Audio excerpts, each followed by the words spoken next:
Hello dear students, this is your microprocessor teacher Ajay Sharma. Now today we'll study the topic in unit 5 of the subject microprocessors, that is a DMA controller. 8237 is the IC number, and this stands for direct memory access. As we all know that a microprocessor is used in two different modes. One is the minimum mode and one is the maximum mode, and we all know that in maximum mode this is used along with several ICs, along with all its peripheral when it is used. That is a maximum mode. So now let us see the concept of the DMA controller, how this works, right? This is the conceptual block diagram of the DMA controller, as we can see. If I talk about something known as the block diagram, is that here is your microprocessor. This block is the microprocessor where I am making the mark. This is the CPU, and why we are using a direct memory access? To enhance the speed of interfacing between the memory and input-output devices, making an ease that we do not disturb the microprocessor over here, and the memory and input-output devices do interact directly without interfering or without disturbing the microprocessor. And this is done possible with the help of this DMA controller. As you can see in this block diagram, this section, the microprocessor which I am making, is not disturbed at all, and the transfer between the input-output device and memory is done along with the help of our DMA controller. As its name stands, this is direct memory access. So it comes into the picture. It is a controller, it is a sort of microprocessor, it has got a controlling power, but it works on behalf of the microprocessor, works side by side about the microprocessor, because we want to free microprocessor for some important jobs, that is the execution part. So the transfer of data between input-output device and memory, from the memory to the input-output device, is taken care by the DMA controller. Now there is some introduction about it. This is about the bookish definition which we have to write in the exams. Direct memory access is a method of allowing data to be moved from one location to another in a computer without the intervention of the CPU. This is very important. This is without the intervention of the CPU. We want to make CPU free for some important jobs, right? And this point is also very important, which I am marking. It is the fast way of transferring data within the computer. Computer consists of each and everything, right? DMA technique provides direct access to the memory by making the microprocessor temporarily disabled, and DMA controller temporarily borrows the address bus, data bus and control bus from the microprocessor directly, right? Now coming to the basic DMA operations, any of the input-output peripheral which wants the memory of the microprocessor to be used, it will send a hold signal to the DMA process. It is a request signal that, dear DMA, I want to use the memory, I want to take the data or save the data inside the memory. Then in return, the DMA controller will give an HLDA signal back to that input-output peripheral. This is known as hold acknowledge signal, right? It acknowledges that yes, your request has been received, and we'll just make you access of the memory a little time later. When the processor recognizes the hold, it stops the execution and enters the hold cycle as soon as it processes the request, right? Now, hold signal has higher priority than the INTR or NMI. This is about the DMA controller, and only the microprocessor pin that has got a higher priority than hold is the reset. Reset, guys, you know, if we press the reset pin, everything becomes 000, means it restarts, right? And HLDA becomes active, indicate that processor has placed its buttons as high impedance. If you remember, we know that there are three states: high, low and high impedance state. Now come on to the basic definition of DMA. What is a basic definition of DMA? Is that direct memory access normally occurs between input-output device and memory without the use of microprocessor. So what are the two operations which we are going to follow? The DMA read, which transfers data from memory to input-output device, and DMA write, which transfers data from input-output device to the memory, right? And system contains separate memory input-output control signals. It has got a huge set of signals which are separate, right? Hence the memory and input-output are controlled simultaneously. This is the beauty of DMA, why we are using it, right? Now specifically if I talk about the 8237 DMA controller, it supplies memory and input-output with control signals and memory address information during the DMA transfer, right? So it is actually a special purpose microprocessor whose job is high speed data transfer between memory and input output. See, we are using DMA controller for the same objective, that overall execution speed is increased and the operations are optimized. We are not disturbing microprocessor time and time again. So DMA takes the control over. It works on behalf of 8085, right? Now this is the block diagram. We'll quickly look at the block diagram. We can see there are 4 channels in there. 8237 means at one time maximum 4 peripherals can be interfaced with 8237. We can see the 4 channels are numbered as channel 0, channel 1, channel 2 and channel 3.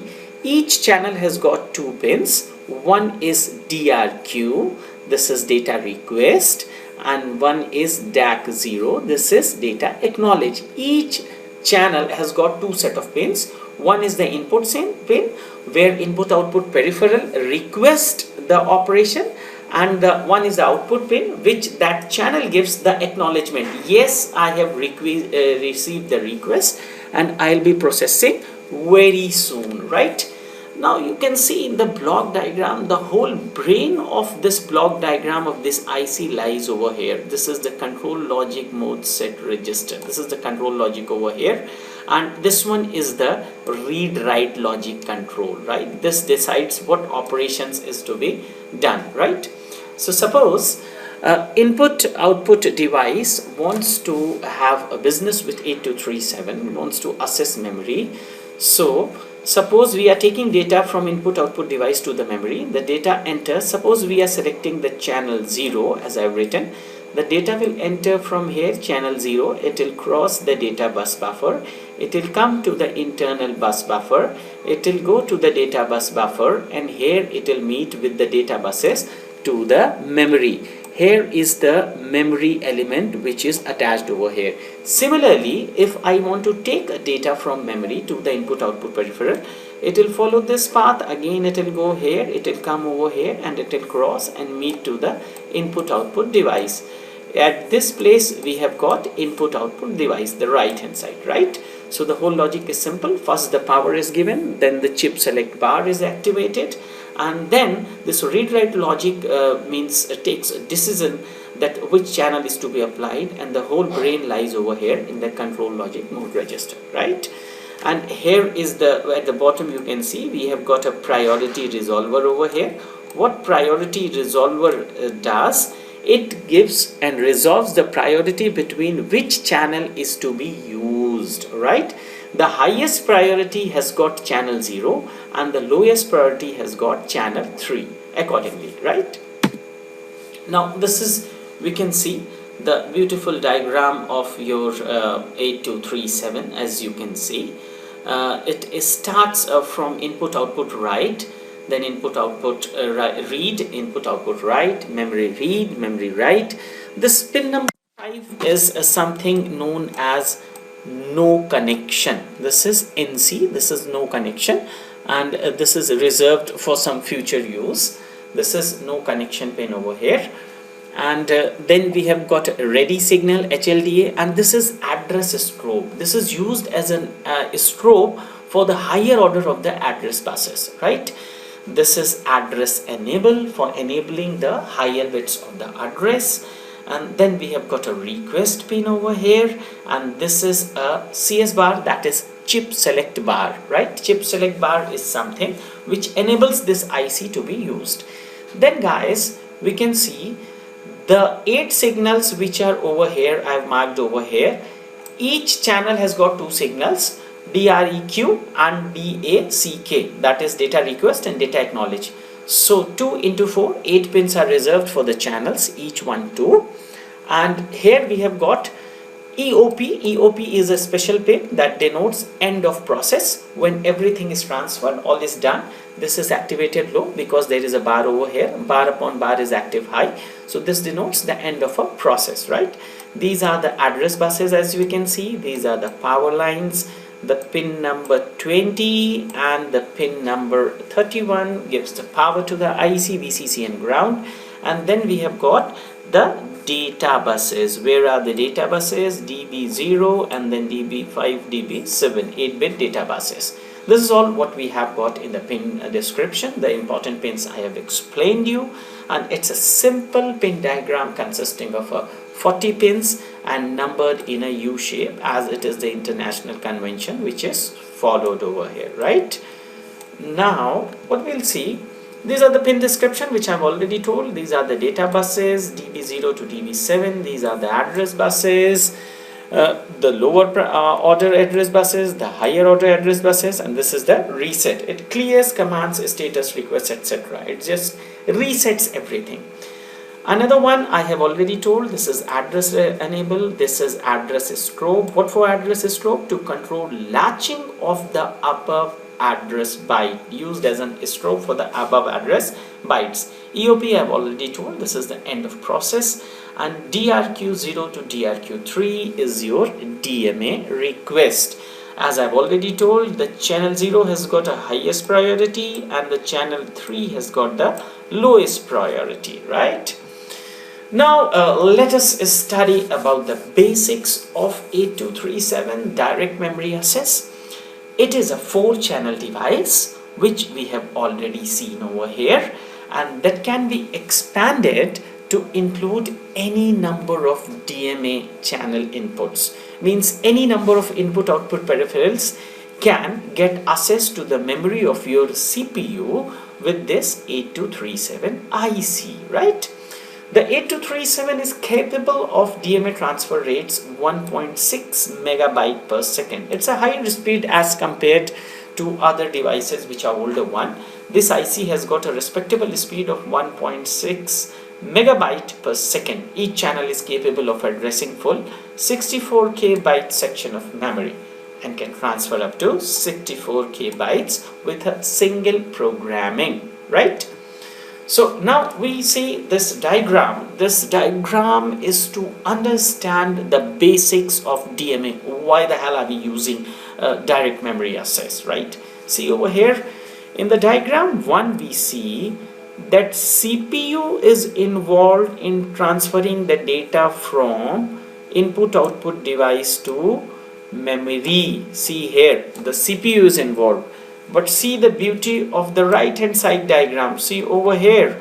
Here we have used the DMA controller. Here resides the DMA controller, right? This is making the input-output device, the peripherals. What are input-output device? The pen drives, the mouse, the keyboards, to interface directly with the memory. Will not disturb the CPU. CPU is meant for some important works, big works, programming, processing, etc., etc. Bigger works it is made.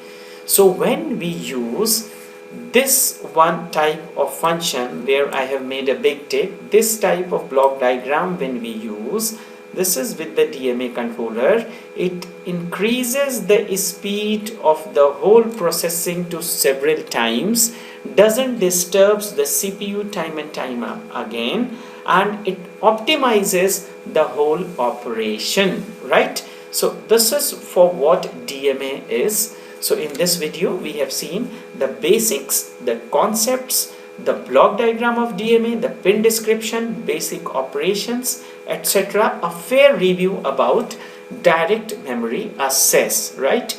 thank you, and meet me there in my WhatsApp group or email me for any queries related to the DMA operation. Thank you.